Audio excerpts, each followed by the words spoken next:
All right, Ismet. So we've got the oven all disassembled. I'm sorry, we got it disconnected now. We're going to run through the installation of the extension. So the first step is going to be disconnecting the door, taking the door off. It's just a matter of taking the bolts out here. That's pretty self-explanatory. I have them labeled with latch position number 1. Latch number 1, position number 2, latch number 2. You should be able to see it there. I mean, you might want to mark it a little better yourself. There's one. So we'll take that off and then we'll continue with the rest of it. Alright, so the door's off. We can forklift the extension onto the front face of it.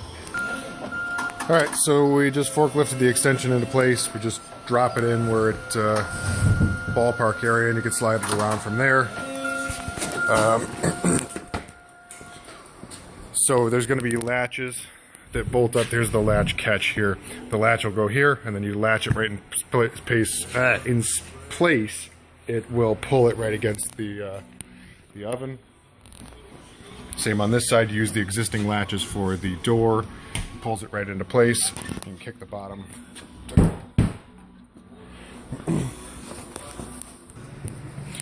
Alright, so we got the latches on. All you got to do is just, you don't even have to really tighten them up. They're going to be finger tight, but you just make sure the head is straight, because as you use the latch, it'll lock it in place right there. You may have to adjust them out a little bit. It's nothing to do that. It's just a matter of taking this and threading it back and forth, and that'll adjust your tightness. But all lines up really nice. You're going to have to get in there and shine a flashlight through it once you get on your floor, because all the floors are different, so you just bring it back and forth depending on where you need to go. But that's latched up. There are little tabs in the bottom here that you drill holes for, and I have concrete screws that'll go in there so that you can lock the front in place. And then you got the existing bolt holes here for putting the latches back on in position. You put the latches back on with the door, put the latches inside. Let me grab it. You got your latch or hinge or whatever you want to call it here. You got your bushing. Stick it back in. Stick it back in the thing, and then put the door in position, and then put the bolts in. You're not going to be able to, well, you might be able to, but it's going to be a pain in the ass to pick up the door. You know, if you got this bolted on, then picking up the door and putting it onto the hinge might be a pain in the balls. We just hold them on. So we'll put the door in place usually. We won't have it bolted up or anything, but we'll take a like 3/4 by 3/4 tube steel and put it underneath. And then you'll be elevated above the latches. So you can put the door in place, and you're not going to have strain on the latches, so you can thread them in nice and easy. And then you don't have to worry about them having like tension on them, so you can then tighten them up and then pull the 3/4 tube out, and it'll sit right on the latches. So. Alright, so the door is elevated, the latches are basically in place. Just go in, slam them down nice and easy. I mean, you really don't have to be too crazy tight. And then just, you want to lift it up and pull the thing up. Then it'll drop, drops right down on the latches, and you got a working door. It's got the new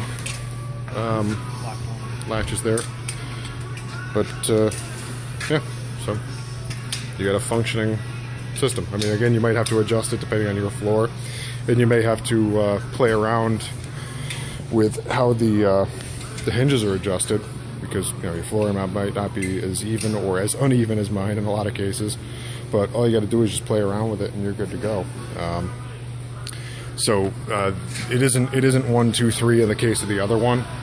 So this is number 2 on the bottom, number 1 in the center, and then number 3 on the top, and I'll write those here. So all you gotta do is match up numbers and you're good to go. The only last thing that there is the deflector that goes in the inside of it that we made, just to keep the airflow going. Where's that deflector? Oh, here it is. Okay. These are your 2 concrete screws for the floor. You got extra bolts and washers in there. And the last thing here is this deflector, which we made to keep the airflow going towards the front of the oven.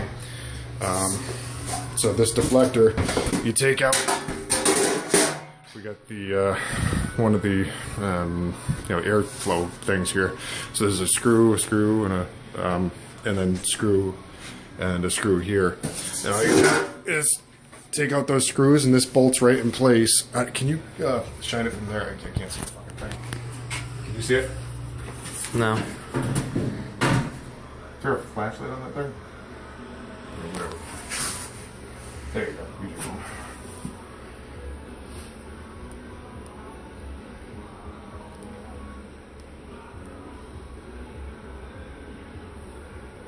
Alright, so then this bolts right in place. You got that one, that one, that one, that one, and that one. You take those out, and this bolts in place, and it just redirects the airflow. So this one's going straight down, and this one's going up towards the front, so you get equal distribution of heat and everything. So, pretty self-explanatory, nice and easy. Even with making the video, what did it take us 15 minutes to put it together? Tops? Yeah, so. Nice and easy. We'll pack it all up. We'll put the instruction manuals on the inside, and I'll be shipping them in 2 different parts. So we'll take it all back apart now and put the door back on it, and you're good to go.